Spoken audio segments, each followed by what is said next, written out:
এক জগদ্দল জালিম স্বৈর শাসক, এক জগদ্দল জালিম স্বৈর শাসক আমাদের বুকের উপরে চেপে বসেছিল।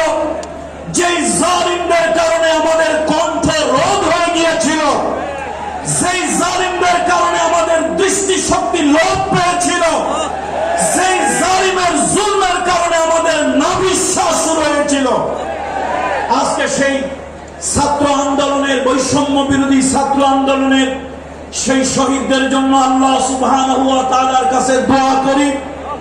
যারা আহত হয়েছেন, যারা ক্ষতিগ্রস্ত হয়েছেন, তাদের ক্ষতি আল্লাহ তাআলা তার আরশে আজিম থেকে পুষিয়ে দিন, সে দোয়া করছি। আজকে বুক ভরে নিঃশ্বাস নিতে পারছি।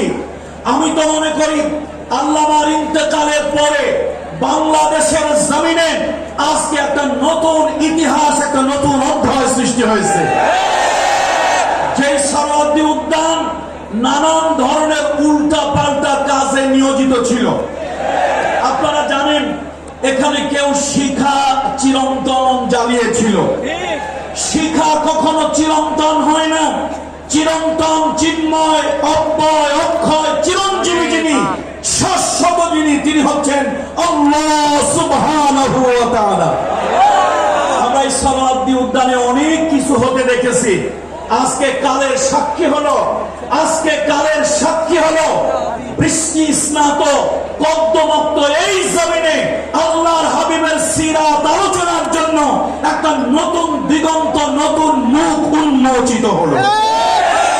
মুহাম্মদ রাসূলুল্লাহ সাল্লাল্লাহু আলাইহি ওয়াসাল্লাম তিনি শুধু একজন পয়গম্বর, ধর্মযাজক নন, তিনি রাষ্ট্রনায়ক, তিনি সমরনায়ক, তিনি ছিলেন বিশ্বের সর্বশ্রেষ্ঠ দার্শনিক, তিনি ছিলেন বিশ্বের অবিস্মরণীয় বৈজ্ঞানিক, যার তত্ত্ব, যার তথ্য, যার দর্শন আজকে সারা পৃথিবীর মানুষ চিন্তা গবেষণা করে হয়রান হয়ে যাচ্ছে।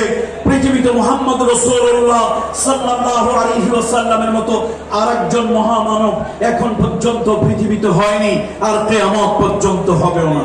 যেহেতু সংক্ষিপ্ত কথা, আমার সংক্ষিপ্ত বক্তব্যে এটাই আহ্বান থাকবে আজকের এই জনসমুদ্রের কাছে।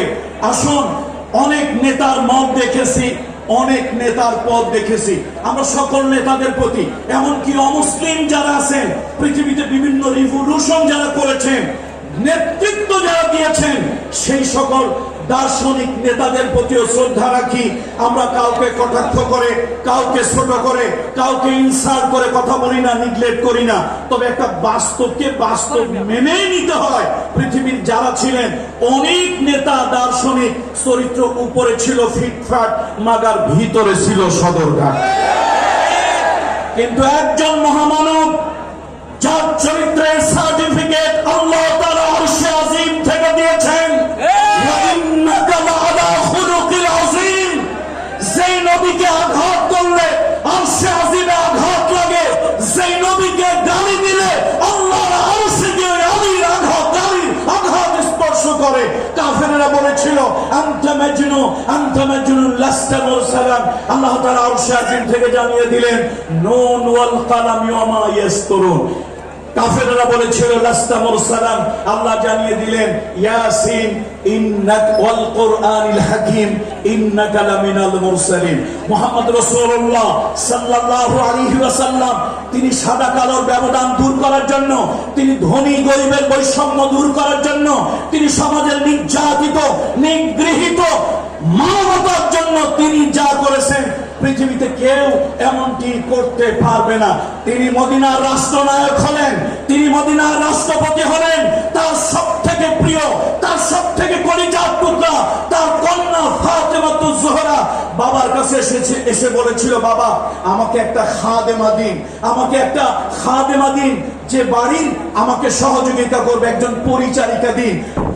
রাসূল আকরাম সাল্লাল্লাহু আলাইহি ওয়াসাল্লাম বলেছিল, মা আমি তো শুধু মসজিদে নববীর ইমাম নই, আমি তো শুধু নবী নই, আমি মদিনার বাদশা, মদিনার পরিচালক। সুতরাং এখন পর্যন্ত এতিমের ঘরে, অনাথের ঘরে, বিধবার ঘরে খাবার পৌঁছাতে পারি নাই। তাদের ঘরে খাবারের নিরাপত্তা, জীবনের নিরাপত্তা, শান্তির নিরাপত্তা যতক্ষণ পর্যন্ত দিতে না পারবো, ততক্ষণ পর্যন্ত তোমাকে চাকরানি দাস দাসীর ব্যবস্থা করে দিতে পারি না। শিক্ষা নেন, কত নেতা নেত্রী এলো আর গেল, মাঝখানে সুইস ব্যাংকে টাকার পাহাড়ের উচ্চতা বেড়ে গেল।